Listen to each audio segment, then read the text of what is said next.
दिव्य सृजन स्पिरिचुअल में प्रत्येक दिवस की भांति आज भी हम यहाँ पर लाइव सेशन शुरू कर रहे हैं, ये लाइव चर्चा। और आज का जो विषय है ब्रह्म आत्म योनि है। तो इस आत्म योनि के विषय को समझना है। ब्रह्म प्रकाश रूप है, परम प्रकाशक है, और जो है परम प्रकाशक, उसे प्रकाश रूप नहीं कहा गया, परम प्रकाशक कहा गया है।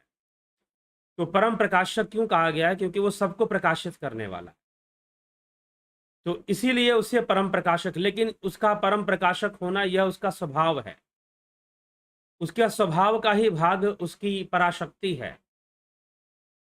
ठीक, उसका स्वभाव ही उसकी पराशक्ति है, और फिर उसी से सृष्टि भी होती है। तो ये कई रहस्य हैं, कई बातें हैं। इसीलिए ब्रह्म के आश्रय में सब कुछ है, ब्रह्म में ही सब कुछ है। इसके लिए हमारे चैनल पर एक वीडियो है, आप उसे जरूर देखें, समझें कि अपवित्र वस्तु में परमात्मा है। कैसे इस बात को समझाया गया है, इस वीडियो को आप सर्च करके जरूर देखें। ठीक, तो उसमें भी इसको क्लियर किया गया है। तो इसलिए हमें इन ब्रह्म को आत्म योनि कहना, परम प्रकाशक कहना, किस प्रकार से उपनिषद कहते हैं और क्यों कहते हैं, तो आइए हम इस श्लोक के माध्यम से देखते हैं पहले, और फिर हम चर्चा करेंगे कि आत्म योनि क्या चीज होती है। ठीक है ना, आत्म योनि शब्द का अर्थ क्या है, आत्म योनि क्यों कहा जा रहा है, इस विषय को हम समझने का प्रयास करेंगे। तो सर्वप्रथम चलिए 14वें श्लोक के अंतर्गत क्या कहा जा रहा है। न तत्र सूर्यो भाति न चंद्र तारकम नेमा विदितो भांति कुतोयम अग्नि तमेव भांत मनुभाति सर्वम तस्य भाषा सर्वमिदम विभाति। वहां न तो सूर्य का प्रकाश फैला है, न चंद्रमा का तारा प्रकाश फैला है, न तारा गणों का प्रकाश ही फैला है। उस ब्रह्म में न सूर्य का प्रकाश है, न चंद्रमा का प्रकाश है, न तारा का प्रकाश है। अब यहां पर कुछ एक बात अच्छे से आप समझ लीजिए। एक अभी यहां पर जो बातें कही जा रही हैं उसको एक और श्लोक के साथ हम कंपेयर करेंगे, जो कि पहले ही श्वेतास्त्रो उपनिषद में चर्चा आ चुकी है। तो कहा जा रहा है कि वहां ना सूर्य का प्रकाश फैला है, ना चंद्रमा और तारागण समुदाय ही का ही प्रकाश है, ना बिजलियों का प्रकाश है, वहां प्रकाशित नहीं होती हैं। ठीक है, यह जो अग्नि है कैसे प्रकाशित हो सकती है, तो उसके प्रकाशित होने पर ही ये अग्नियां भी प्रकाशित होती है। सूर्य प्रकाशित होता है, चंद्रमा प्रकाशित होता है, ठीक है, उसके पीछे प्रकाशित होती हैं, तो उसकी शक्ति से ही सारी चीजें रहती हैं, उसके संयोग से ही सारी चीजें रहती हैं। ये बात यहां पर समझाने की कोशिश की जा रही है। तो तस्य भाषा सर्वम विभाति, अर्थात उसके प्रकाश से, भासना मतलब प्रकाश, भासी रतम नित्यम इत भारत, इति भारत, अर्थात भासी रतम जो प्रकाश में हमेशा समाया हुआ है, जो ज्ञान के प्रकाश से सर्वदा आलोकित होता रहता है, उसे भारत कहते हैं, उसे भारत कहते हैं। भारत किसे कहते हैं? भासी रतम नित्यम इति भारत, जो ज्ञान के प्रकाश में सर्वदा विश्व को प्रकाशित करता है, उसे भारत कहते हैं। तो यह भारत भूमि हमेशा से विश्व गुरु रही है। तो ये भासना शब्द का यहां पर प्रयोग हो रहा है इस श्लोक में। तो इसीलिए मैंने भारत शब्द का भी अर्थ आपको, आध्यात्मिक अर्थ, दार्शनिक अर्थ भारत शब्द का क्या है, भासी रतम नित्यम इति भारत, जो ज्ञान के प्रकाश में, आध्यात्मिकता के प्रकाश में से संपूर्ण विश्व को प्रकाशित करता है और स्वयं उसी में रत रहता है, वो भारत है। तो मात्र विचारों में नहीं, वैसा ही भारत होना चाहिए जो ज्ञान का प्रकाश पूरे विश्व में फैलाता रहे। तो यहां पर ब्रह्म के लिए कहा जा रहा है तस्य भाषा इदम सर्वम विभाति, कि उसी के प्रकाश से यह संपूर्ण ब्रह्मांड जो है प्रकाशित रहता है। सूर्य, चांद, तारे, बिजलियां सब उसी के प्रकाश से प्रकाशित होती हैं। अब ये एक श्लोक है, इससे पूर्व श्वेतास्त्रो उपनिषद में एक श्लोक पर चर्चा हो चुकी है। निहार धुमार का अनिल नाम खद्युत विद्युत स्फटिक शशिनाम एतानि रूपाणी पुरस्सराणि ब्रह्मण्य अभिव्यक्ति कराणी योगे, कि निहार की तरह, कोहरे की तरह, धुएं की तरह, सूर्य की तरह, चंद्रमा की तरह, अग्नि प्रज्वलित प्रचंड अग्नि की तरह, तारे गणों की तरह, खद्युत विद्युत जुगनू की तरह, तारेगण की तरह और विद्युत के समान ब्रह्म की अभिव्यक्ति ध्यान की अवस्था में मिलनी शुरू हो जाती है। भ्रिकुटी के मध्य ऐसे ऐसे कई प्रकाश तरंगे हमें ध्यान की अवस्था में दिखाई देने शुरू हो जाते हैं। ठीक है, तो ये चीज होती है। तो ध्यान की अवस्था में ऐसे प्रकाश का दिखाई देना, ऐसे तारों का दिखाई देना, ये है। तो ये हमें, तो उस प्रकाश के, अब उसको प्रकाश को क्या कहा जा रहा है? यह अभिव्यक्ति है। ब्रह्मण्य अभिव्यक्ति करानी योगे। अभिव्यक्ति मतलब उसका विवर्त है, मतलब कि ये संपूर्ण जगत ही ब्रह्म की अभिव्यक्ति है। हम सब ही ब्रह्म की अभिव्यक्ति हैं, सारे देवता ब्रह्म की अभिव्यक्ति हैं, संपूर्ण प्रकृति ही ब्रह्म की अभिव्यक्ति है। तो अभिव्यक्ति रूप में ऐसे ऐसे ध्यान की अवस्था में योगी को आज्ञा चक्र के माध्यम से ऐसी अनुभूतियां होती हैं, ऐसी अनुभूतियां प्राप्त होती हैं जो ध्यान योग करते हैं उनको। ठीक है, तो ये वहां पर फिर क्या बातें कही जा रही है कि विद्युत के समान प्रकाश, सूर्य के समान, चंद्रमा के समान, तारों के समान ऐसा दिखाई देना शुरू हो जाए। तो वो क्या है फिर? वो भी ब्रह्म की अभिव्यक्ति है। और ये जो सूर्य चंद्र तारों की जो प्रकाश है, यह भी ब्रह्म की ही अभिव्यक्ति है। इसको, इस रहस्य को समझ लीजिएगा। ठीक, क्योंकि ब्रह्म स्वयं भावातीत है और जो भी अनुभव आपके अंदर भावनाएं उत्पन्न करता है, वह अभिव्यक्ति ही है, वह अभिव्यक्ति ही है।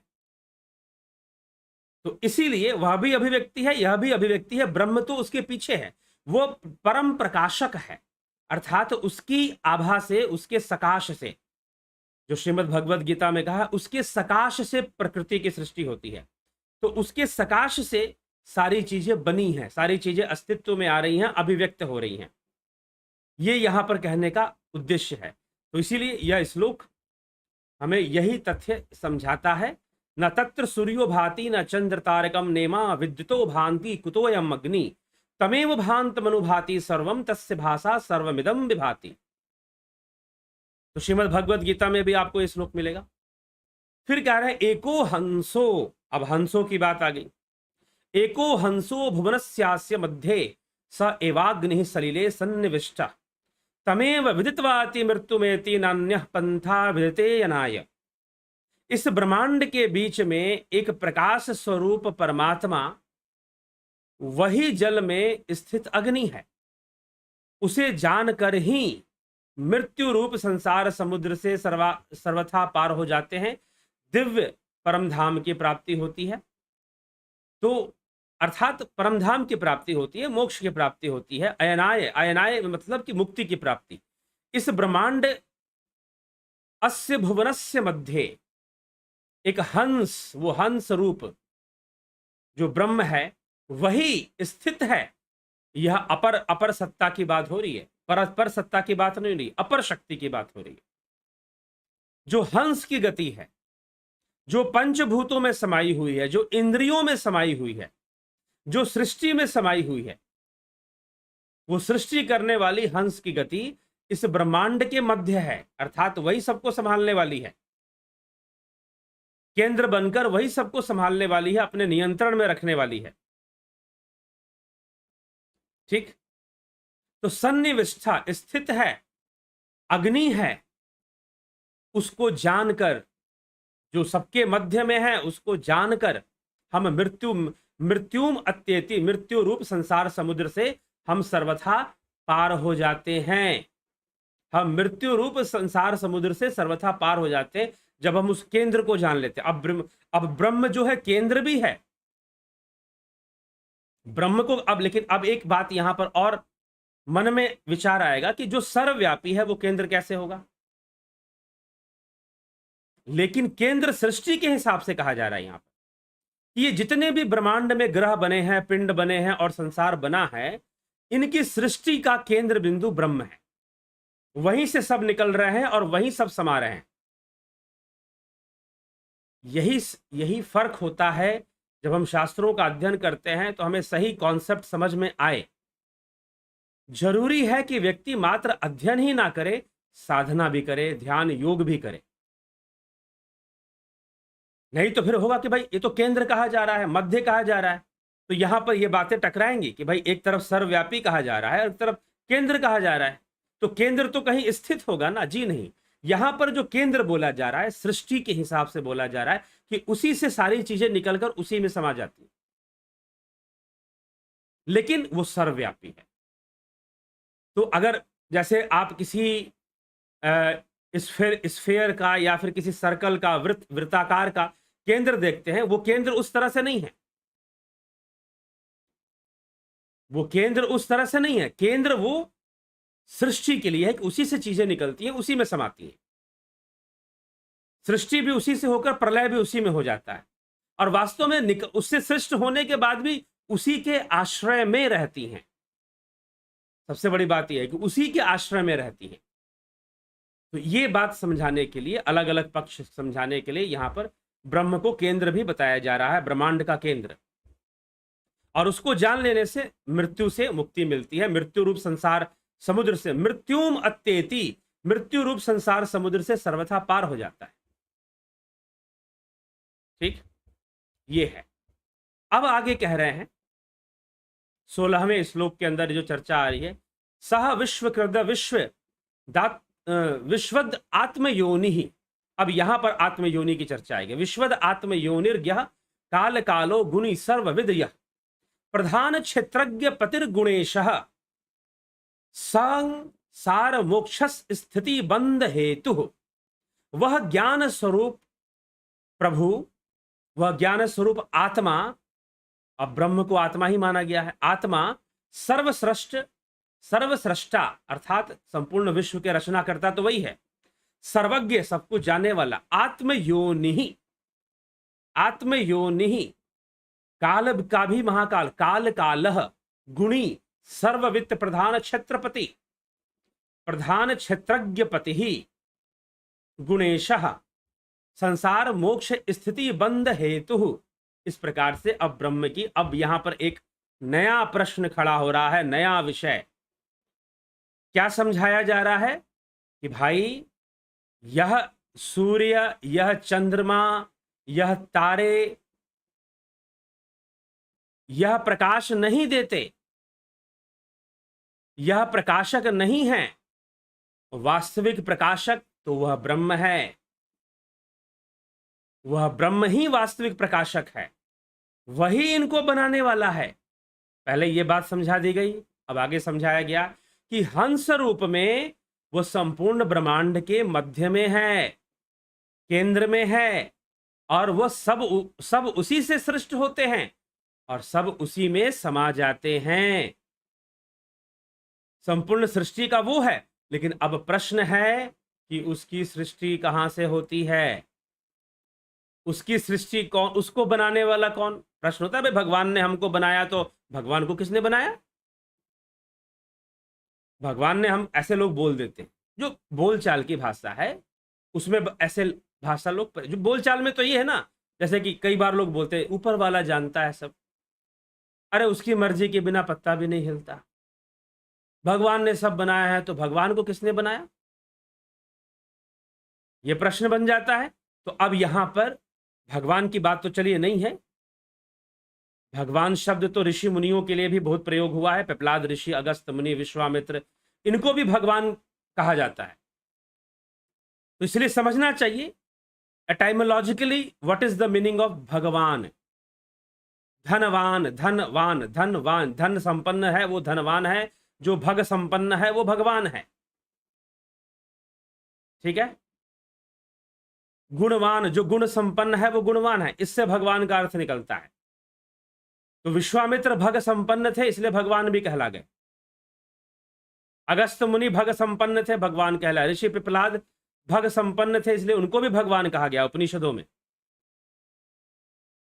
तो भग संपन्नता से कोई भगवान हो जाता है। लेकिन आप जब भगवान शब्द का प्रयोग कई बार करते हैं तो उसे सीधा ईश्वर या ब्रह्म के समझ कर, ब्रह्म को संकेत कर कर भी लोग भगवान, तो ब्रह्म भी भग संपन्न है, संपूर्णतः वो भी भग संपन्न ही है भाई। सारे भग संपन्न क्या, वो तो भावातीत है। और भग संपन्न कहना सारे भगों का निर्माण करता वही है, उसी से सब है, सारे गुण उसी से हैं, सारे सृष्टि उसी से है वैसे तो, लेकिन जो चलता है, जो कैलकुलेशन चलता है, जो चीजें जो आगे बढ़ती हैं वो गुणों से बढ़ती हैं, त्रिगुणी माया से बढ़ती है। तो ये रहस्य है ब्रह्म का। तो उसी का स्वभाव है, प्रकृति कोई अलग चीज नहीं है, ब्रह्म का ही स्वभाव से प्रकृति प्रकट होती है और इंद्रिय जगत हमें दिखाई देता है। तो अब प्रश्न ये है कि ब्रह्म को किसने बनाया? भाई ब्रह्म से सब सृष्ट हो रहा है, ब्रह्म की सृष्टि किसने की? तो अब यहां पर एक शब्द का प्रयोग हुआ है, आत्मयोनि। आत्मयोनि, तो इसमें से सबसे पहले जो समझने वाली बात है वो योनि शब्द को समझ लीजिए। योनि का अर्थ क्या होता है? ठीक है, योनि का अर्थ है प्रकृति। एक शब्द में अगर मैं कह दूं, योनि का अर्थ है प्रकृति, योनि का अर्थ है सृष्टि। ठीक है, योनि का अर्थ, इसलिए इतना शब्द योनि मुद्रा की बात होती है, या योनि शब्द को इतना, योनि कोई अंग नहीं है। ठीक है, योनि एक दार्शनिक शब्द है उपनिषदों में। योनि जो है एक दार्शनिक शब्द है उपनिषदों में। ठीक, योनि का अर्थ है पराशक्ति, आद्या शक्ति। योनि का अर्थ है जो सृष्टि करती है। योनि ब्रह्म का स्वभाव है, इसलिए महत ब्रह्म योनि श्री कृष्ण कहते हैं, महत ब्रह्म योनि। श्रीमद् भगवद गीता में भगवान श्री कृष्ण महत ब्रह्म योनि की बात करते हैं। तो योनि एक दार्शनिक शब्द है उपनिषदों में और शास्त्रों में, ये आप अच्छे से इसका अर्थ समझ लीजिए। इसलिए इसीलिए कई जगह श्वेतास्त्रोपनिषद में, पिछले भी उपनिषदों में योनि शब्द का प्रयोग कई जगहों पर हुआ है। तो योनि का सीधा सा अर्थ है पराशक्ति, योनि का अर्थ है आद्या शक्ति, योनि का अर्थ है प्रकृति, और जिससे सृष्टि होती है, जिससे सृष्टि होती है, जो सृष्ट करने वाला है, जो इवॉल्व करने की क्षमता रखता है, ठीक है, उसको योनि कहते हैं। इसीलिए यहां पर ब्रह्म को आत्मयोनि कहा जा रहा है। आत्मयोनि, आत्मयोनि होने का तात्पर्य कि स्वयंभू है, उसे किसी ने बनाया नहीं है, वो स्वयं से ही सृष्ट है, वह स्वयं से ही सृष्ट है, वो महत ब्रह्म योनि है, जिससे संपूर्ण जगत प्राकट्य हो रहा है, प्रकट हो रहा है। तो इसलिए हम, अब क्या होता है कि जब अर्थ का अनर्थ हो जाता है और लोगों को सही से अर्थ ही पता नहीं होता कि किसी शब्द का अर्थ क्या है, इसीलिए लिंग्विस्टिक फिलॉसफी कहिए उसको, एटाइमोलॉजी कहिए, निरुक्त कहिए, इसका बहुत महत्व है, इसका बहुत महत्व है। इसलिए मैं कई बार रिपीट करके कहता हूं, जब मैं ये कहता हूं कि गॉड में और ईश्वर में अंतर है, गॉड ईश्वर नहीं है, अल्लाह ईश्वर नहीं है। ठीक है, आप कुछ दूसरा बहाना बनाओ कि नहीं हमें तो एकता लानी है इसलिए हम बोलते हैं, ठीक है, करते लाते रहो एकता, बट शास्त्रानुसार परिभाषाएं अलग अलग हैं, परिभाषाएं अलग अलग हैं, कॉन्सेप्ट अलग अलग हैं। गॉड का कॉन्सेप्ट अलग है, ब्रह्म का कॉन्सेप्ट अलग, इस बात को समझना होगा। इसीलिए जो शब्द हैं, जैसे कि एक शब्द है लिंग और योनि, अगर मैं ये कहूं लिंग और योनि, तो कुछ लोग समझेंगे कि यह तो अश्लील शब्द हैं। आप ऐसा मान सकते हैं कि भाई लिंग और योनि अश्लील शब्द हैं, आप ऐसा मान सकते हैं, लेकिन उपनिषदों में कई बार लिंग शब्द का प्रयोग हुआ है और योनि शब्द का प्रयोग तो उससे भी ज्यादा कई बार हुआ है। इसीलिए यहां पर ये शब्दों के अर्थ निकालोगे तो सही अर्थ निकलेंगे कि वह, क्योंकि एक जानते हैं सबसे बड़ी समस्या क्या है। अब थोड़ी सी मेरा यहां पर मेरा वो मन दिमाग में बात आ गई तो मैं बोल देता कि हमारी संस्कृति में जो सृष्टि का विषय है, जो काम, इसे हम काम भी कहते हैं, ठीक ना, तो जो काम का विषय है वह जो है वह दैवीय विषय है, दैवीय विषय है, उसको भी एक सिस्टम के अंदर, एक व्यवस्था के अंदर रखा जाता है। इसीलिए कामदेव की भी सृष्टि है, कामदेव की भी चर्चा होती है। परंतु पाश्चात्य संस्कृति, इसलिए आजकल जितने भी गालियां आप देते हो ना, जितने भी गालियां देते हो, माँ के नाम पर गालियां देते हो, बहन के नाम पर गालियां देते हो, बेटियों के नाम पर गालियां देते हो, तुम्हारा जीवन क्या इन तीनों के बिना कुछ है? लेकिन तुम गालियां देते समय सोचते हो कि मेरे मुंह से माँ के नाम पर गालियां निकलती हैं, बेटी के नाम पर गालियां निकलती हैं, बहन के नाम पर गालियां निकलती हैं? क्या सोच पाते हो कभी इसके ऊपर? ठीक है, तो ये जो संस्कृति आ गई है हमारे यहां पर गालियों की, यह हमारी संस्कृति के विरुद्ध है। इसीलिए इसका जन्म कहां से आया? इसका जन्म, इस संस्कृति का जन्म, गालियों की जो संस्कृति, और खासकर महिलाओं के नाम पर गालियां, जो फीमेल रिलेशनशिप है, मदर एक फीमेल रिलेशनशिप है, बहन एक फीमेल रिलेशनशिप है, बेटी एक फीमेल रिलेशनशिप है, फीमेल रिलेशनशिप पर ही आप गालियां देते हो ज्यादातर। देखो आप अपने आप, ये कहां से आ रही है? ये उन कौमों से आई है जहां पर नारी का समाज में कोई स्थान नहीं होता, जहां पर स्त्री को, महिला को बस एक बच्चे पैदा करने की खेती की तरह समझा जाता है। वो जो विचारधारा है, वो जो कौमी विचारधारा है, उससे ये सारी चीजें आई हैं। ठीक है, नहीं तो यहां तो कलिंग के राजकुमारी ने अशोक से युद्ध किया था। सम्राट हर्षवर्धन की बहन राजश्री ने कन्नौज पर रानी की तरह राज किया था। ठीक है, अगर आप चले जाओ आज से 1400 साल पुराने इतिहास में, ज्यादा पुरानी बात नहीं है, जब उभया भारती ने आदि गुरु शंकराचार्य को शास्त्रार्थ की चुनौती दी थी। अगर वो शास्त्रार्थ नहीं होता तो शंकराचार्य को वो प्रसिद्धि भी कभी नहीं मिलती जो मिली हुई है आज। समझ रहे? आदि गुरु शंकराचार्य को जो प्रसिद्धि मिली है उस शास्त्रार्थ के कारण मिली है।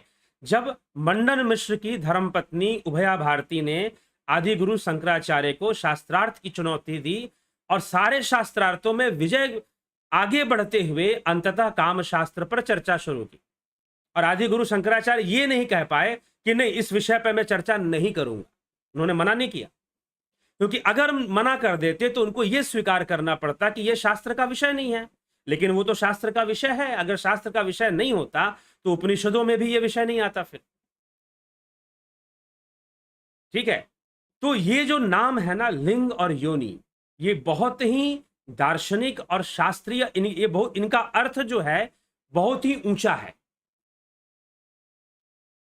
इनका अर्थ बहुत ही ऊंचा है, लेकिन मनुष्य की कलुषित भावना और आजकल जो समय चल रहा है, क्योंकि वो आप सोचिए 14 वर्ष पहले क्या दुनिया रही होगी जब, और उसी के समय आदि गुरु शंकराचार्य के बाद एक आक्रमण होता है इस देश पर मोहम्मद बिन कासिम का, और उसके बाद लगातार आक्रमण होने लग जाते हैं, और उसके बाद इस देश के लोगों की विचारधारा भी बदलती है।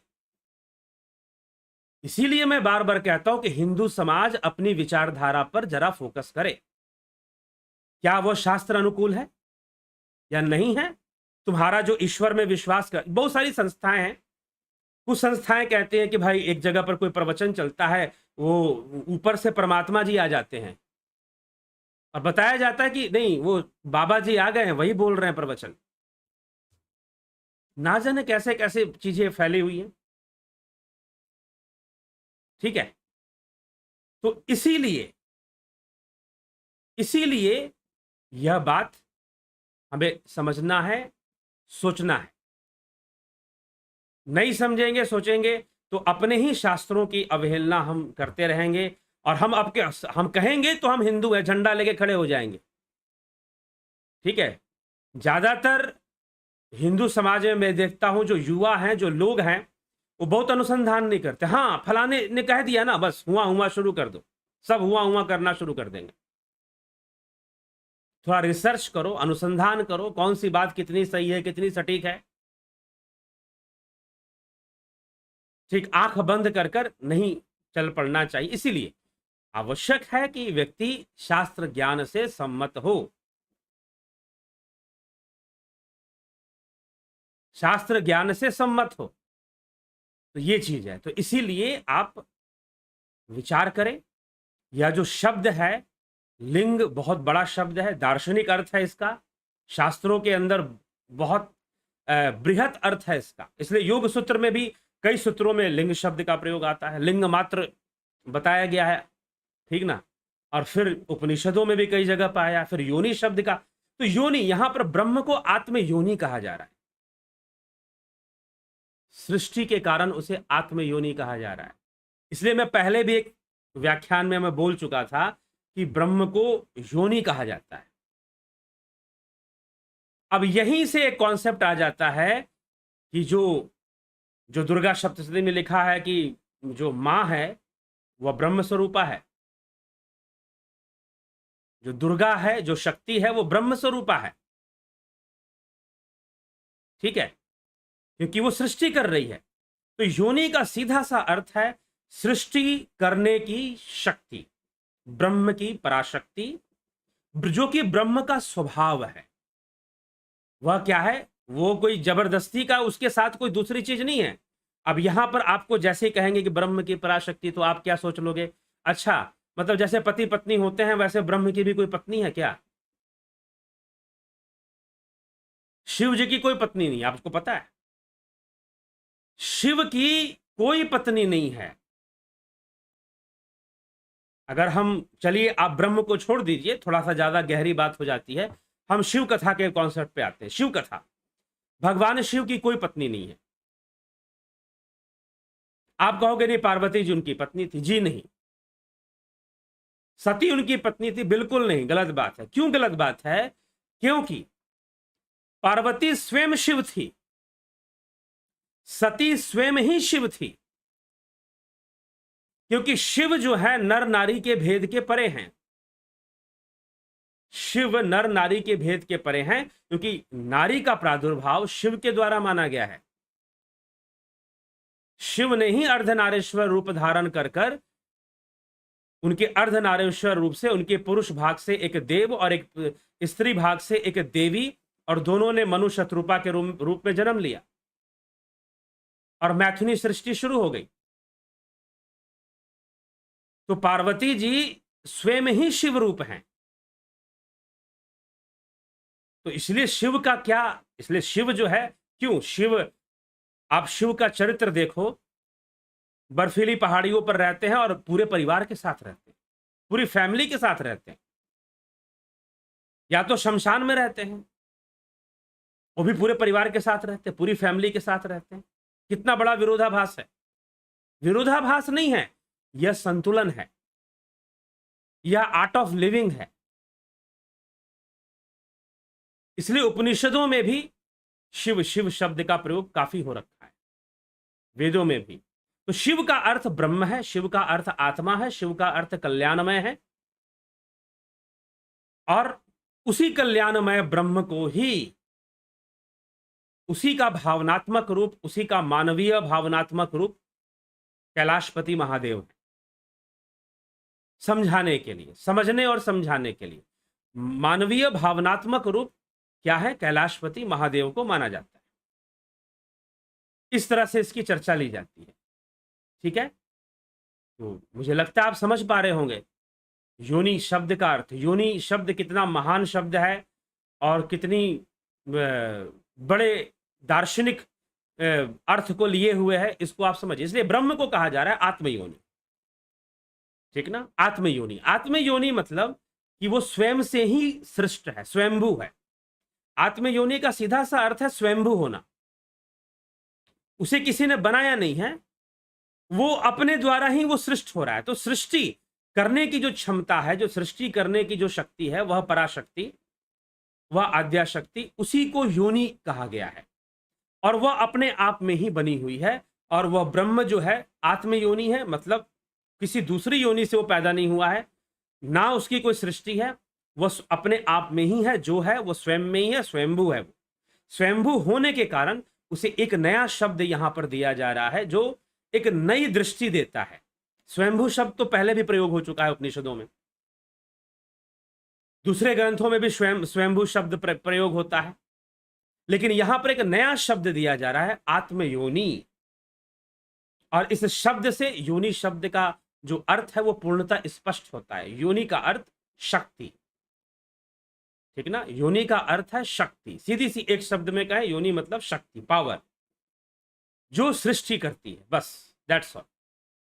जो क्रिएशन करती है वो योनि है। तो इसलिए ब्रह्म को आत्मयोनि कहकर यहां पुकारा जा रहा है, ठीक। तो वो आत्मयोनि है, स्वयंभू है, स्वयं ही अपना प्राकट्य का हेतु है। आत्मयोनि स्वयं ही अपने प्राकट्य का हेतु है, स्वयं ही अपने सृष्टि का हेतु है वो ब्रह्म। सृष्टि क्या है उसकी, वो सृष्टि और प्रलय के परे है।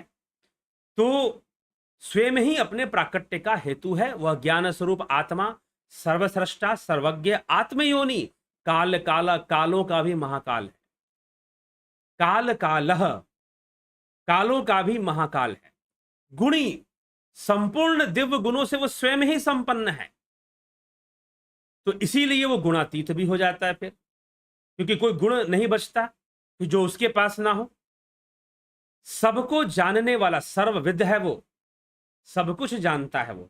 प्रधान क्षेत्रज्ञ पति ही, अर्थात क्षेत्र और क्षेत्रज्ञ से परे क्षेत्र और क्षेत्रज्ञ का शासन करता है, ठीक है, समझ गए। तो क्षेत्र और क्षेत्रज्ञ, इन इन दोनों पर वह शासन करने वाला है, शासक है वो, इन सब का वास्तविक शासक वही है, ठीक। ये यहां पर कहा जा रहा है। तो क्षेत्र और क्षेत्रज्ञ से परे है। क्षेत्र क्या है भैया, क्षेत्र ये शरीर है, क्षेत्रज्ञ जीव है, और उससे भी परे है वो, ठीक।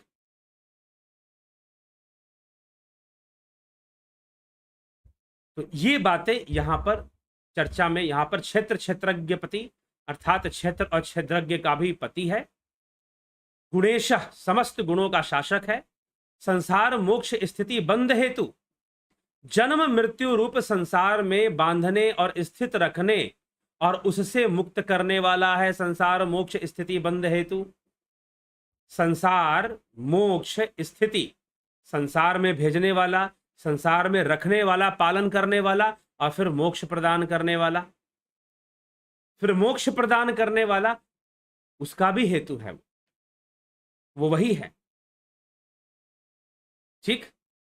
तो ये आप इसको समझिए, अपनी संस्कृति को समझिए और सृष्टि को समझिए और अपनी परिवर्तन लाइए अपनी संस्कृति में, अपनी समझ में, तो निश्चय ही संस्कृति भी बदलेगी, ठीक है। तो चलिए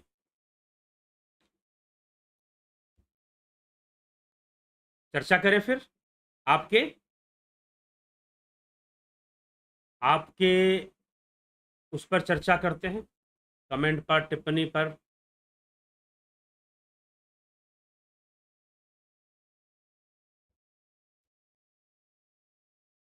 जगत नारायण जी अभिनंदन है, विक्रम सिंह जी, एके भट्ट जी, गुरु जी आपके द्वारा शास्त्रों पर किए गए सटीक अनुसंधान, शब्द विवेचना और सतत व्याख्या सनातन धर्म के बहुत गूढ़ रहस्यों की जानकारी जिज्ञासुओं को देता है, किंतु सामान्य जनमानस तो मन्नत मांगने तक ही सीमित है।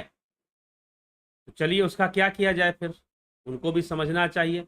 एक कुछ ना कुछ ऐसा करने का कोशिश करेंगे कि ऐसे लोगों को भी समझ में आ जाए।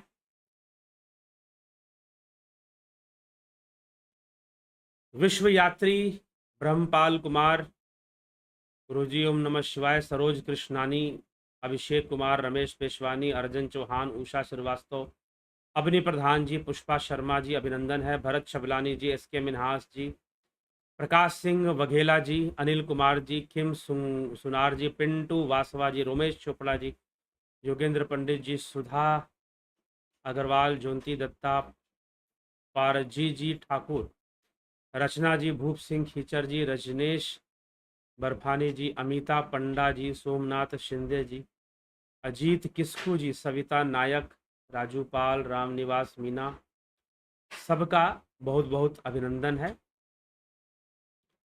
तो ये सारी चीजें हैं चर्चा। भारत का सुंदर अर्थ बताया सविता नायक जी, जी हाँ, सत भगवान जी, जय श्री कृष्ण। रूपलाल विश्वकर्मा, रावत माइक्रो, अंचल कुमार, तेजस पटेल, ओम नमः शिवाय, सविता नायक। आरती में मूल प्रकृति विद्या तू जननी जाया। जी हाँ। विमला शाह, सविता नायक। लिंग पूर्ण है, लिंगाष्टक सुंदर है। गंभीर शाह, उदय शंकर, दुर्गा। लिंग का अर्थ होता है चिन्ह। ठीक है, तो इसीलिए यह भी कहा गया कि ब्रह्म का कोई लिंग नहीं, चिन्ह माना गया है।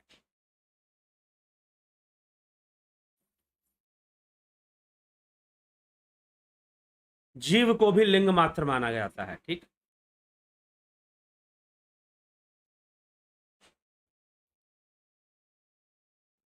दुर्गा राम कक्कर जी, ब्रह्म ज्ञानी को प्रसिद्ध होने से कोई प्रयोजन नहीं होता। बिल्कुल सही बात कह रहे हैं, सही बात कह रहे हैं। ब्रह्म ज्ञानी जो हो गया उसे प्रसिद्ध होने से भला क्या प्रयोजन। ठीक है, अब यही तो बात आ जाती है ना, जब प्रचार प्रचार करो, प्रचार करो, प्रचार करो, विश्व शांति लेकर आएंगे हम, प्रचार करो। हैं, कौन सी महत्वाकांक्षा आई? क्या नहीं लाएंगे तो नहीं आएगी? और क्या आ ही जाएगी? हो सकता है आ गई हो, आपको अनुभव ना हो रहा हो। तो इसीलिए यह तो बहुत अच्छी बात है। ब्रह्म ज्ञानी, पहली बात तो ब्रह्म ज्ञानी होता कौन? उपनिषदों के अनुसार जो ब्रह्म उपनिषद, पूरा उपनिषद ही ब्रह्म ज्ञान की चर्चा, दूसरा कोई विषय ही नहीं है। उपनिषद का मूल विषय ही ब्रह्म ज्ञान है, इसके अलावा दूसरा कोई केंद्र विषय नहीं है। उपनिषदों का केंद्र विषय है ब्रह्म ज्ञान। ठीक है, पहले तो यही समझ लेना चाहिए। परंतु कहां पर, कहां पर ब्रह्म ज्ञान, कैसा ब्रह्म ज्ञान? ठीक है, बस ये यहीं पर लोग मिस्टेक कर देते हैं। बिना तुरीय अवस्था के ब्रह्म ज्ञान का दावा ही मत करो। ठीक है, चतुष्पाद, चतुष्पाद को ही ब्रह्म ज्ञान माना गया है। जो मुख्य विषय है ब्रह्म ज्ञान और अहम ब्रह्मास्मि या अयम आत्मा ब्रह्म कहने वाली उपनिषद, मांडुक्य उपनिषद, चतुष्पाद। अगर आप चतुष्पाद तक पहुंचे हैं तो आप ब्रह्मज्ञानी हैं। एक साधारण परिभाषा बताया जा रहा, वैसे तो उसके आगे भी चर्चाएं हैं। तुर्यातीत अवस्था की भी चर्चा है, समाधि की चर्चा है, संप्रज्ञात असंप्रज्ञात, अगर योग सूत्र के अनुसार जाएंगे तो धर्म मेघ समाधि की चर्चा है। वहां पर धर्म मेघ समाधि की चर्चा योग सूत्र में चतुष्पाद की तरह है लगभग। तो इसीलिए पहले तो ब्रह्म ज्ञान है क्या, उसका निश्चय करो। क्या वो उसका निश्चय सही सही हो गया, शास्त्र सम्मत ढंग से हो गया निश्चय? अगर उसका निश्चय नहीं हुआ है तो फिर बेकार है। पता चला कि लहसुन को काजू पकड़ के, लहसुन और काजू दोनों एक जैसे होते हैं देखने में, तो हीरा और शीशे का टुकड़ा एक जैसा होता है। शीशे का टुकड़ा पकड़कर तुम हीरा हीरा चिल्लाए जा रहे हो और खुद को ब्रह्म ज्ञानी समझने का भूल कर रहे हो और ब्रह्म ज्ञानियों की सेना खड़ी करने का घोषणा कर रहे हो। तो ये सब सारी चीजें आ जाती हैं। तो इसीलिए प्रसिद्धि, अब आपने पता नहीं कौन सी बात, मैंने आदि गुरु शंकराचार्य की प्रसिद्धि की बात की। शंकराचार्य ने अपना कर्म किया, प्रसिद्धि के लिए थोड़ी ना किया, लेकिन किया। ठीक है, अद्वैत को स्थापित करने के लिए किया, अद्वैत की विचारधारा को लोगों तक पहुंचे, वो समझ में आए, शास्त्र सम्मत विचारधारा समझ में आए लोगों को, इस उद्देश्य से किया। प्रसिद्धि होना ना होना यह तो सब दैव के हाथ में है, उसे दैव के हाथ में छोड़ दो, अपना कर्म करो। कर्म तो व्यक्ति करेगा ही, होना ना होना दैव के हाथ में है। लेकिन जो संस्थानीय विचारधारा है एक कलंक है, एक पाप है और कुछ नहीं है। संस्थानीय महत्वाकांक्षाएं ना जाने लोगों से क्या क्या करवाती हैं। मैं तो खुद बहुत कुछ देख चुका हूं और उसका भुक्तभोगी भी रह चुका हूं। ठीक है, तो इसीलिए ना जाने कौन कौन सा कर्म करवाती हैं अपनी संस्थानीय महत्वाकांक्षा की रक्षा के लिए। तो पहले तो उससे बच लीजिए, नहीं तो कुएं के मेंढक ही बनेंगे। ब्रह्म ज्ञानी तो असंभव रहेगा, भूल जाइए कि कभी ब्रह्म ज्ञान हो पाएगा।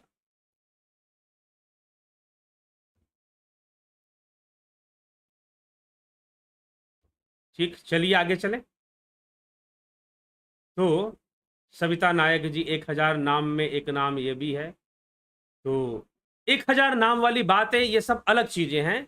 यहां उपनिषद जिस विषय पे चर्चा कर रहा है, योनि, सीधी सी बात है कि योनि जो है वो सृष्टि करने की जो शक्ति है, ब्रह्म की जो पराशक्ति है, उसी को योनि कहा जा रहा है, बस इतनी सी बात है।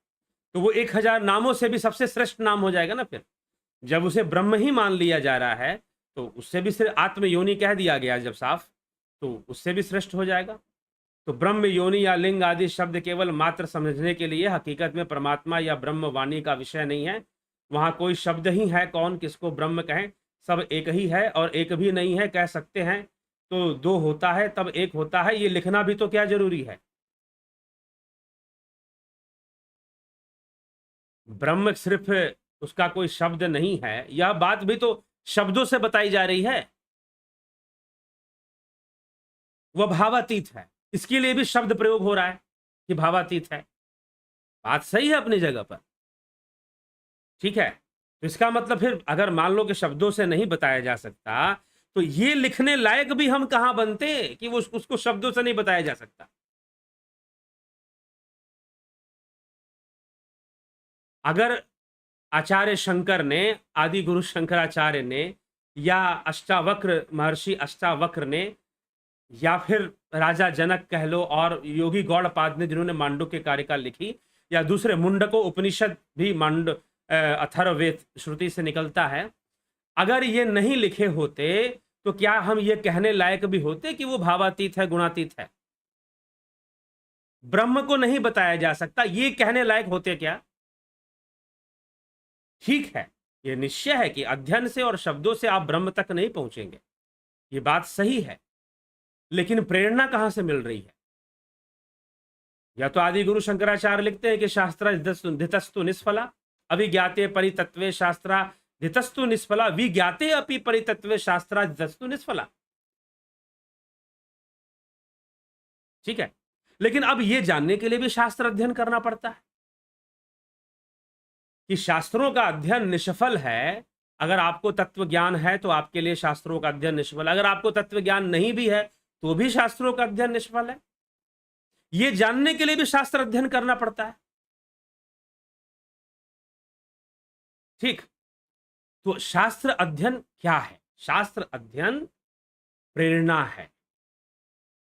जब तक विचार ही नहीं होंगे, संस्कार ही नहीं होंगे, कर्म कहां से होगा, आगे कहां से बढ़ोगे साधना पथ पर।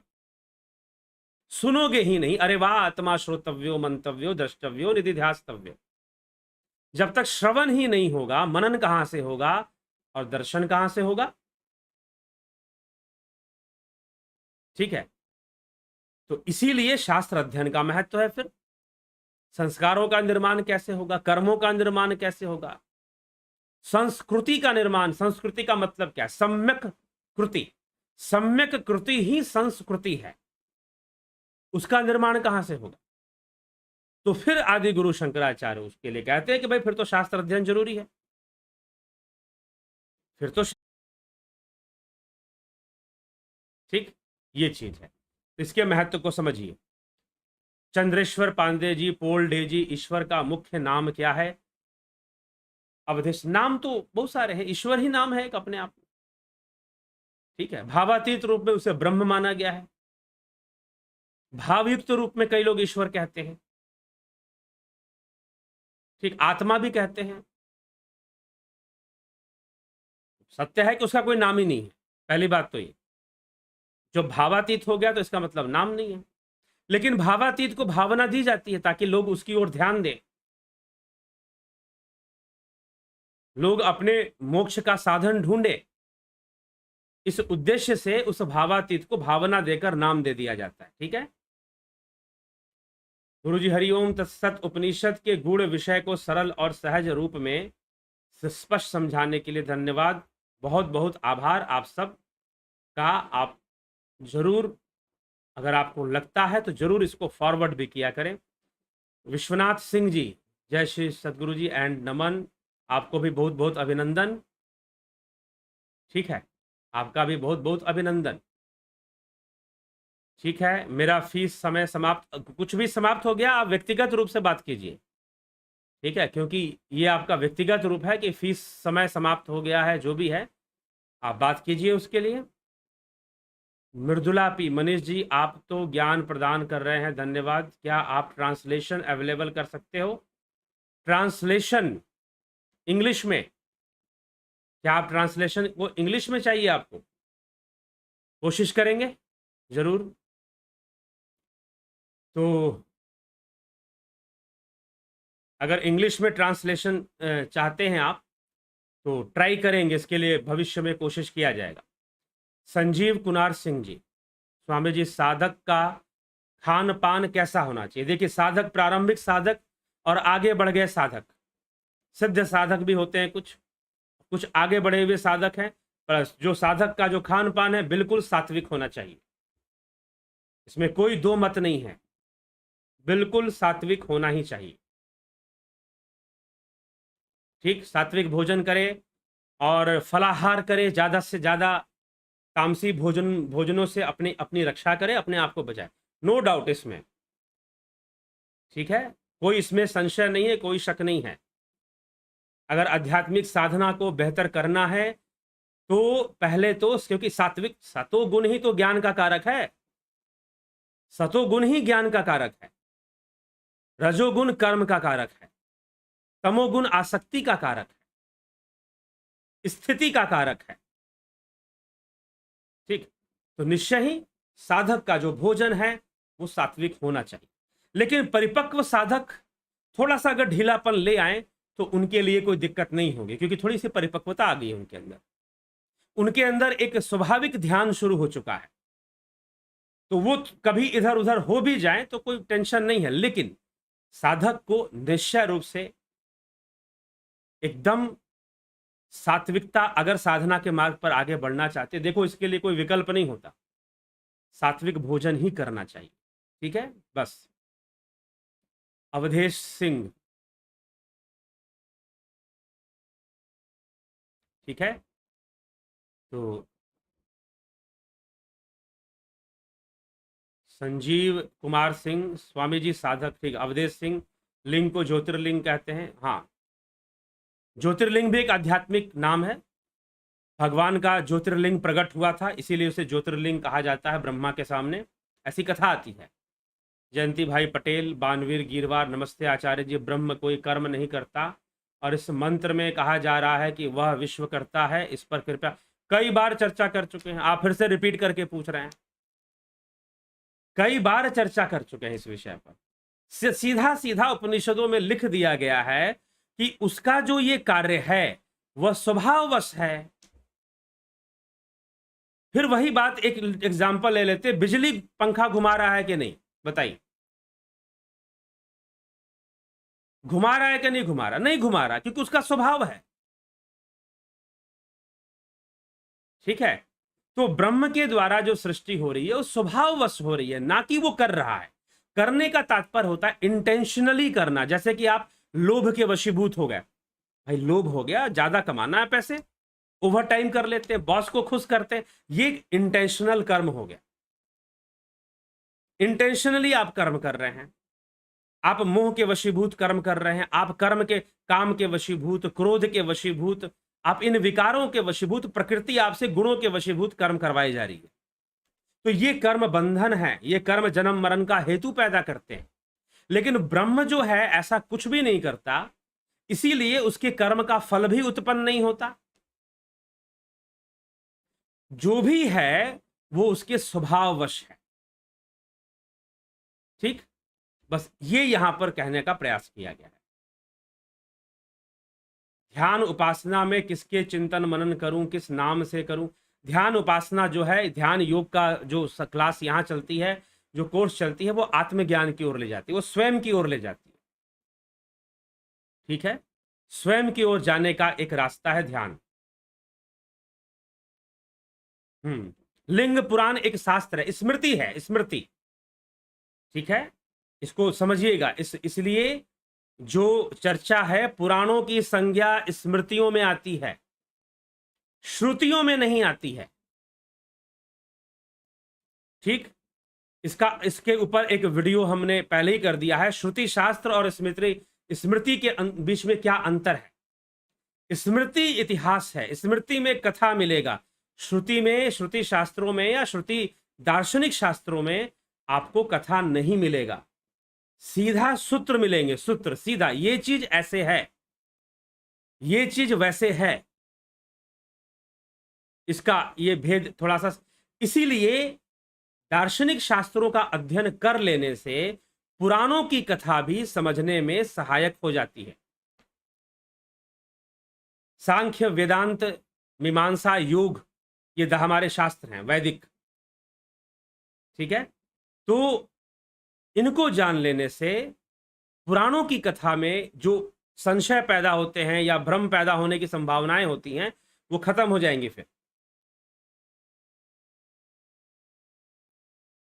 इसको है तो ठीक है, पुराणों का अध्ययन करना चाहिए, लेकिन साथ ही साथ इनका भी ज्ञान ले ही लेना चाहिए, नहीं तो बहुत सारी बातें पुराणों की संशय पैदा कर सकती हैं, प्रश्न पैदा कर सकती हैं, फिर अंत में आप ये मान लोगे अरे भगवान का तो सब चलता है, मानकर चुप हो जाओगे, बहुत सारे प्रश्न पैदा हो सकते हैं। तो इसीलिए अगर हम दार्शनिक शास्त्रों का अध्ययन कर लेते हैं तो फिर निश्चय ही यह प्रश्न पैदा ही नहीं होंगे, फिर अच्छे से समझ में आएगा कि पुराणों की कथा का क्या अर्थ समझना चाहिए, कैसे समझना चाहिए। मृदुला, हाँ, लिंग पुराण एक पुराण है, बिल्कुल। अपने विदेश में रहने वाले बच्चे भी समझ पाएंगे, जी हाँ। तो ट्रांसलेशन की कोशिश जरूर की जाएगी। अगर आपने कहा है, इसकी रिक्वेस्ट आपने डाली है, तो we will must try, okay, we will must try. तो कोशिश जरूर रहेगी इसके लिए। क्या होता है कि अब खैर चलो, अब तो चैनल थोड़ा सा आगे बढ़ रहा है और आप लोगों के सहयोग से आगे बढ़ रहा है, तो अच्छी बात है। नहीं तो पहले ये चिंता होती थी कि इंग्लिश में अगर कोई कुछ देते हैं, कोई व्याख्यान देते हैं, कोई लेक्चर देते हैं, तो क्या लोग सुनेंगे, क्या व्यूज आएंगे, ये चिंता रहती थी। लेकिन अब धीरे धीरे जब चैनल आगे बढ़ रहा है तो ये एक हम कोशिश, ये आपने अच्छा आज एक बात कही है, अच्छी तरफ ध्यान आकर्षित किया है। होता है कि मन में तो होता है, लेकिन अगर कोई कह देता है सामने से तो फिर लगता है कि हाँ, इस चीज को इम्प्लीमेंट करना चाहिए, ठीक है। तो जरूर आपके इस विचार पर मृदुला जी अंग्रेजी में, इंग्लिश में भी व्याख्यान और लेक्चर्स धीरे धीरे शुरू करेंगे, ठीक। तो जरूर आप जुड़े रहें और सामने धीरे धीरे आएगा, ओके। आगे बढ़ते हैं, ठीक। अवधेश सिंह जी, निमित्त मात्रम सव्यसाचिन, रूपलाल विश्वकर्मा, अभी आपने बताया शिवाजी की सती तथा पार्वती पत्नी नहीं, तो फिर कौन है? स्वयं शिवरूप है, स्वयं शिवरूप है, उत्तर तो दे ही दिया था साथ में। महावीर मालव जी, गुरुदेव को नमस्कार। गुरुदेव, नाम जप और ध्यान में क्या अंतर है? लक्ष्य एक ही है, क्रियाएं अलग अलग हैं। नाम जप थोड़ी सी प्रारंभिक क्रिया है, आसान है, सरल है। ध्यान है जब एक वृत्ति हो जाता है व्यक्ति, तो ध्यान है, ठीक है। तो ध्यान ऊंची अवस्था है, आगे की अवस्था, इसलिए शास्त्र कहते हैं कि उत्तमो ब्रह्म सद्भावो ध्यान भवस्तु मध्यमा स्तुतिर जपो अधमो भावो बही पूजा अधमाधमा। अधम कहने का अर्थ व्यर्थ नहीं है, नीचे का हिस्सा है। तो पूजा पाठ नीचे का निचला योग बताया गया, उससे ऊपर है स्तुति और जाप करना, और उससे ऊपर है ध्यान। लेकिन ध्यान पर आप सीधा नहीं पहुंच जाओगे, स्तुति जाप का अभ्यास करते हुए, प्राणायाम आदि, आसन आदि क्रियाओं को करते हुए ही ध्यान तक पहुंचोगे। डायरेक्टली कोई ध्यान तक नहीं पहुंच सकता। वो कहे कि नहीं मैं जाप नहीं करूंगा, कुछ नहीं करूंगा और सीधा ध्यान करूंगा, तो ऐसा नहीं होता। आपको कहीं ना कहीं, हाँ, ध्यान नहीं कर, जाप नहीं करेंगे तो प्राणायाम करेंगे ध्यान तक पहुंचने के लिए। प्राणायाम की क्रियाएं सहयोगी होती हैं ध्यान के लिए, तो वो करेंगे। जप भी सहयोगी है, लेकिन जप भी निचली क्रिया है, और ध्यान जो है, और ध्यान के बाद ब्रह्म सद्भाव है, ब्रह्म की अवस्था है फिर ध्यान के बाद। ठीक है, तो ध्यान एक स्वाभाविक अपने आप होने वाली एक आनंदमयी अवस्था, ब्लिसफुल स्टेज है। ठीक है, ये अंतर है। शशि शंकर जी, जय गुरुदेव। चंद्रेश्वर पांडे जी, पोल डे, क्या आप सत्य प्रकाश के चर्चा नहीं करते? मूल मूल शास्त्रों की चर्चा कर रहे हैं। ठीक है, कभी कर देंगे सत्य प्रकाश, उस पर भी चर्चा कर देंगे कभी। मूल शास्त्रों की चर्चा कर रहे हैं, तो ये चीज है। और हर पक्ष को समझना चाहिए। कोई किसी भी, मेरा मानना है, मैं उस आदमी को बुद्धिजीवी नहीं मानता जो एक तरफा सोचता है। और ज्यादातर लोग जो गुरु बना लेते हैं, वो मान लेते हैं कि हमारे जो मुखिया जी हैं ना, वो दी एंड हैं, उसके आगे नहीं सोचना चाहिए। जबकि महर्षि दयानंद सरस्वती की शिक्षा है कि आपको हमेशा अपनी बुद्धि विवेक से सोचना ही चाहिए। लेकिन यहां पर जो बात लिख दी गई, दैट इज दी एंड हो गया।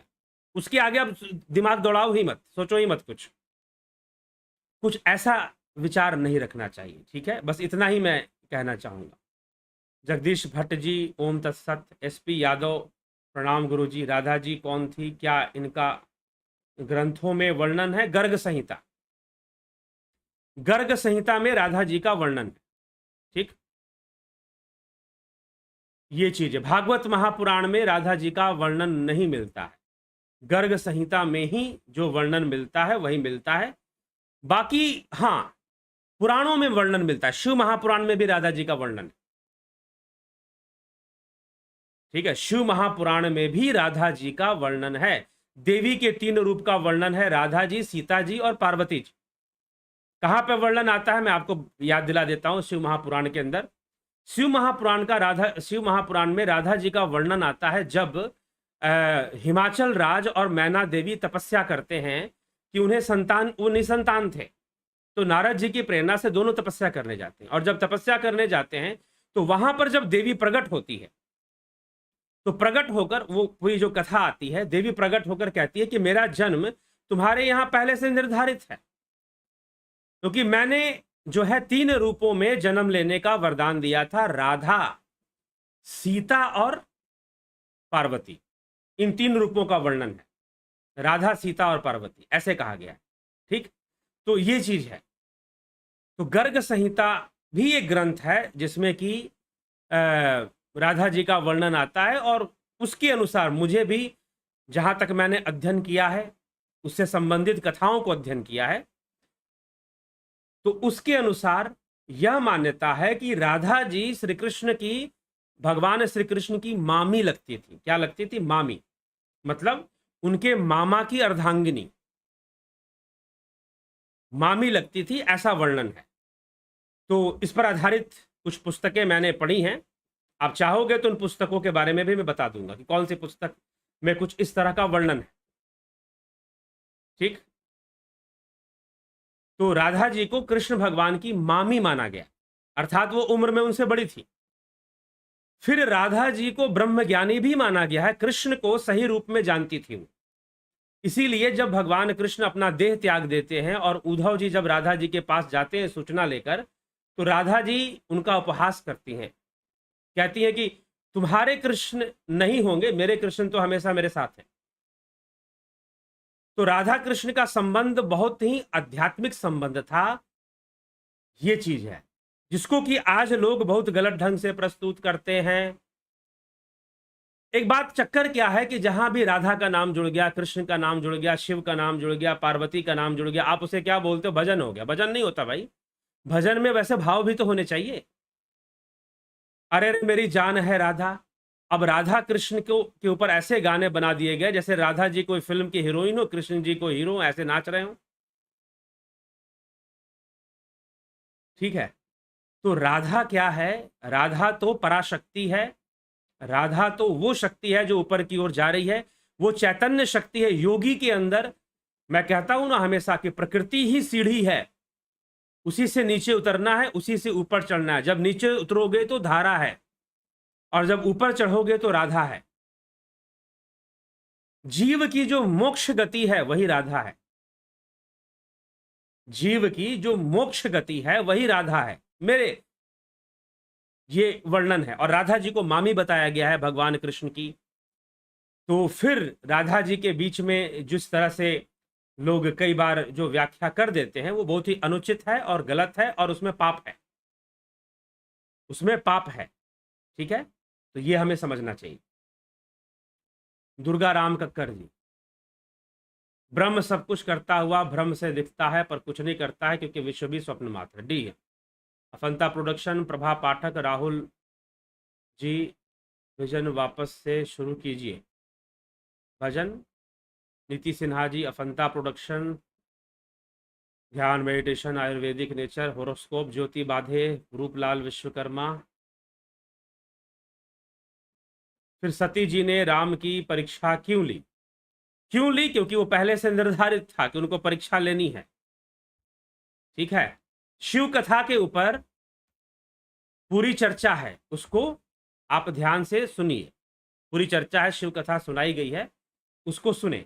जब ये कह दिया गया कि भगवान शिव की आद्या शक्ति ने सती के रूप में जन्म लिया, रूपलाल विश्वकर्मा जी, जब ये कह दिया गया कि शिव की आद्या शक्ति ने सती के रूप में जन्म लिया, इसका मतलब सती ही तो शिव है ना, फिर वो अलग थोड़ी ना है। हां, सती का परीक्षा लेना और सती का भटकना यह जीव का संकेत है कि सती ने जब जन्म ले लिया, जब शरीर धारण कर लिया देवी सती ने, तो शरीर का दोष आ गया और परिवार के संस्कार आ गए। ठीक है, प्रजापति दक्ष का भी गुण आ गया। ठीक है, तो यह समझना पड़ेगा। तो जब गुण आ गया तो उसके वशीभूत सती ने वो निर्णय लिया कि मैं राम की परीक्षा लूंगी, शिव के मना करने के बाद भी। शिव तो समझा ही रहे थे, भाई ये साक्षात सच्चिदानंद हैं, परीक्षा क्या लेनी है। तो सती ने मात्र राम पर संशय नहीं किया, शिव की वाणी पर भी संशय किया। और संशय क्यों हुआ? क्यों हुआ? जो पंचभूतों का असर है, जो प्रकृति का असर है, उससे।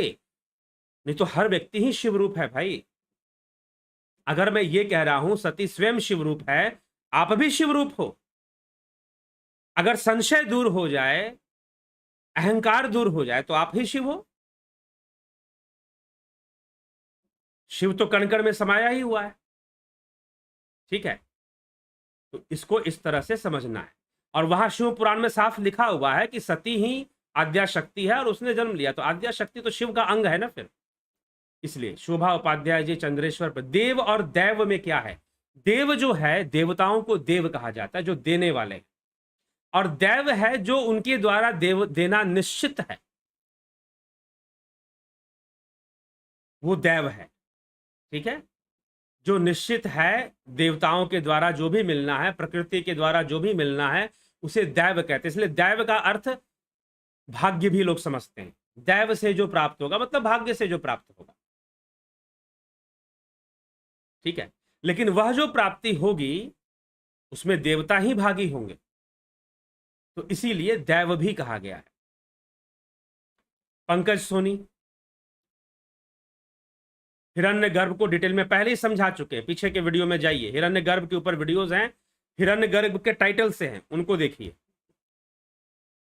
महावीर मालव जी, गुरुदेव नाम जप करने से ध्वनि प्रकट हुई जो मुझे अकाउंट में भी सुनाई देने लगी।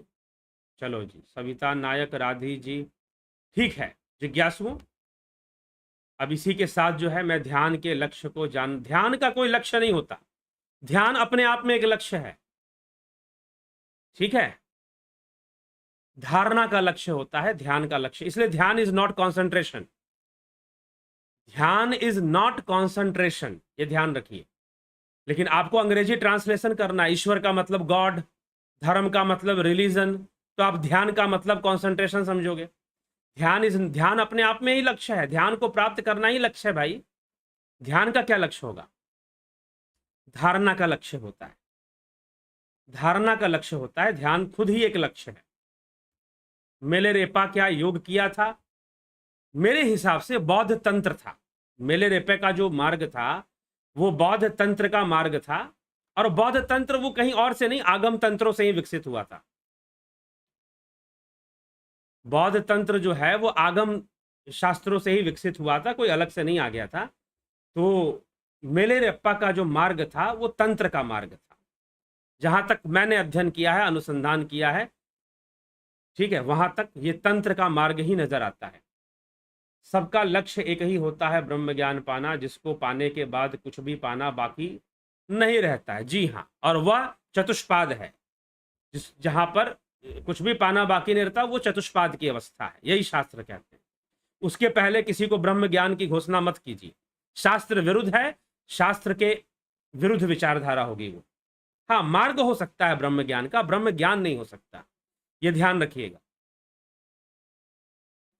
ठीक, जब चतुष्पाद हो तभी ब्रह्म ज्ञान को मानना चाहिए। चलिए ठीक है, विचारों को विराम देंगे। बहुत बहुत आभार आप सभी का। और 2 तारीख से युवाओं के लिए जो यूथ गीता का कार्यक्रम है वो शुरू होगा। अभी उसके बारे में और अपडेट आएंगे। टाइमिंग उसका पहले 10 बजे का टाइम बताया गया था, हो सकता है 9 बजे का टाइम रखा जाए उसके लिए। ठीक है, 9 बजे का टाइम भी उसके लिए कर सकते हैं यूथ गीता के लिए। तो आप उसको जो है, जो यूथ गीता से जो युवा जुड़ना चाहते हैं जरूर जुड़ें, संपर्क कर लें, एक बार मैसेज कर दें। और बाकी कुछ उसके कोऑर्डिनेटर्स हमने निश्चित किए हैं, उनके माध्यम से भी आप जुड़ सकते हैं। तो वो आपको बताएंगे, आप जिस भी क्षेत्र के हैं वो आपको सूचित करेंगे कि हाँ भाई ये गीता का कार्यक्रम ऐसे होना है। तो जरूर आप लोग इसको किसी को सूचित कीजिए, और गीता का एक माध्यम बनेगा फिर यूथ गीता का, युवाओं को गीता सुनाने का। ठीक है, तो ये चीज है, गीता के ऊपर चर्चा होगी, तो जरूर आप उसमें भाग लें। जो युवा हैं, आपके घर के युवक हैं, 9 बजे का देखिए, 9 बजे का जो कार्यक्रम जो यूट्यूब पर जो लाइव आता है वो आता रहेगा, वो आता रहेगा। उसमें डिस्टर्ब, अगर मान लीजिए लाइव नहीं होगा तो अपलोडेड प्रीमियर वीडियोस मिलेंगे आपको, कुछ ना कुछ तो होगा ही। तो ये चीज है, तो वो आता ही रहेगा। और हो सकता है कि 9 बजे का ही टाइम हम उनको भी दें, युवाओं को भी दें, क्योंकि अभी टाइम में थोड़ा सा कई लोग कुछ कह रहे हैं कि थोड़ा पहले हो, कुछ बाद में, ऐसे चर्चाएं चल रही हैं। तो उसका निश्चय हो जाएगा, 1-2 दिन में आपको इसका इन्फॉर्मेशन मिल जाएगा। 1-2 दिन क्या, ज़्यादा समय है नहीं, एक ही दिन है, तो कल निश्चय ही उसकी सूचना आपको मिल जाएगी। इसके लिए चिंतित होने की ज़रूरत नहीं है। ठीक, offline mode class, offline class के बारे में कुछ जानकारी आपको हम देंगे आज, उसको ध्यान से सुनिए, समझिए, और ऑफलाइन की उसको समझिए। ऑनलाइन का विषय अलग है, ऑफलाइन का विषय अलग है। ठीक है, ऑफलाइन में आपको आमने सामने बैठना पड़ेगा। जो लोग ऑफलाइन ज्वाइन करना चाहते हैं, और यहाँ पर हमारे जो जो ध्यान केंद्र है, साधना केंद्र है पटना में, वहां आ सकते हैं, तो वो लोग संपर्क करें।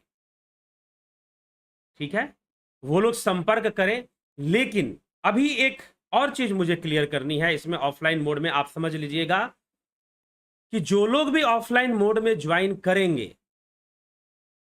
वो यह निश्चित रखकर ना चले कि वह मेरे द्वारा ही सारी क्रियाएं सीखेंगे, क्योंकि या तो समय मिलने पर है, हो सकता है कि मेरे द्वारा हमारे ट्रेन किए गए जो स्पिरिचुअल ट्रेनर्स हैं वो भी आपको सिखाएं। एक भाई साहब ने कहा मुझे आप ही के द्वारा सीखना है, तो ये बंधन आप ना मैं आपको दे सकता हूं, इसीलिए क्लियरली बोल रहा हूं, अगर आपकी जिद है कि मेरे द्वारा सीखना है तो मत आओ, सीधी सी बात, जहां हो वहीं पर रहो। ठीक है, तो हमारे द्वारा ट्रेन किए गए स्पिरिचुअल ट्रेनर्स भी आपको क्रियाएं सिखा सकते हैं। हाँ, कुछ क्रियाएं मैं भी सिखा सकता हूं, कुछ वो भी इस तरह से चलेगा। तो इस चीज का दावा, आप ये बंधन लेकर मत आइए, ना मैं बंधता हूं और ना ज्यादा बांधने की किसी को कोशिश करता हूं। जितने में उसे ज्ञान हो जाए, जितने में उसे वो साधना के मार्ग पर आ जाए, बस उतना ही बांधता हूं, उससे ज्यादा नहीं। अपनी जगह पर रहो। तो ये चीज है। तो जो ट्रेंड स्पिरिचुअल ट्रेनर्स हैं वो भी आपको सिखाएंगे, और क्योंकि अब अब मुझे मान लीजिए कि ऑफलाइन मोड में अगर कई जगहों पे प्रोग्राम करना है तो हर जगह तो आदमी पहुंचेगा नहीं। ठीक है, तो इसीलिए जो ऑफलाइन मोड में प्रोग्राम लेना चाहते हैं, मोस्ट वेलकम, उनको समय दिया जाएगा। परंतु इस बात का ना गारंटी लेकर, एकदम इस बात को रिजिट कर कर नहीं कि भाई हमें तो आपसे ही, आप ही सामने बैठोगे, आप ही सिखाओगे, ऐसी जिद लेकर अगर आप आ रहे हो तो मत आओ। स्ट्रेट फॉरवर्ड, स्ट्रेट फॉरवर्ड में बता रहा हूं, फिर मत आइए। ठीक है, ट्रेनर भी हो सकते हैं, क्योंकि आपको पता है कितना लंबा कोर्स है, 28 वीडियोस का ऑनलाइन चलता है। और आप सोचते हो कि सारा जो है आपको वो करके बताया तो जाएगी सारी चीजें, लेकिन उसमें भी समय भी लगेगा, और हमारे जो ट्रेनर्स हैं वो आपको बताएंगे, सिखाएंगे। ठीक है, यह भी आपको ध्यान रखना पड़ेगा, यह भी आपको समझना पड़ेगा। ठीक, हाँ, ऐसा नहीं है कि मैं सामने नहीं होऊंगा, नहीं आऊंगा, आऊंगा ही, परंतु साथ में कई क्रियाओं के लिए ट्रेनर्स भी होते हैं। तो कोई किसी ने ऐसा दावा किया, इसीलिए मैंने पहले ही मैं क्लियर कर दे रहा हूं इस बात को। ठीक, तो चलिए इसी के साथ विराम देंगे, और अगला जो लाइव, जो ऑनलाइन कोर्स जो आगे स्टार्ट होने वाला है, वह जो है 20 सितंबर से शुरू होगा। उसका रजिस्ट्रेशन अगले हफ्ते से, अर्थात रविवार से, अपकमिंग जो संडे है उसका रजिस्ट्रेशन उस दिन से लिया जाएगा। जो लोग ज्वाइन करेंगे उनको अगले रविवार से बताया जाएगा कि आप 20 तारीख का जो कोर्स है आप ज्वाइन कर सकते हैं। ठीक है, ध्यान योग का कोर्स, सन मेंबरशिप और जुपिटर मेंबरशिप का, तो इसको ध्यान में रखेंगे। तो चलिए जिज्ञासु, इसी के साथ आज की सभा को विराम देते हैं, विश्राम देते हैं। और ज़रूर इंग्लिश वाली बात को भी ध्यान में रखा जाएगा कि जो लोग हैं बाहर से वो समझ पाएँ, उनके लिए भी ज़रूर इसके बारे में विचार विमर्श कर कुछ ना कुछ करने का प्रयास अवश्य करेंगे। ठीक, बहुत बहुत आभार आप सभी का।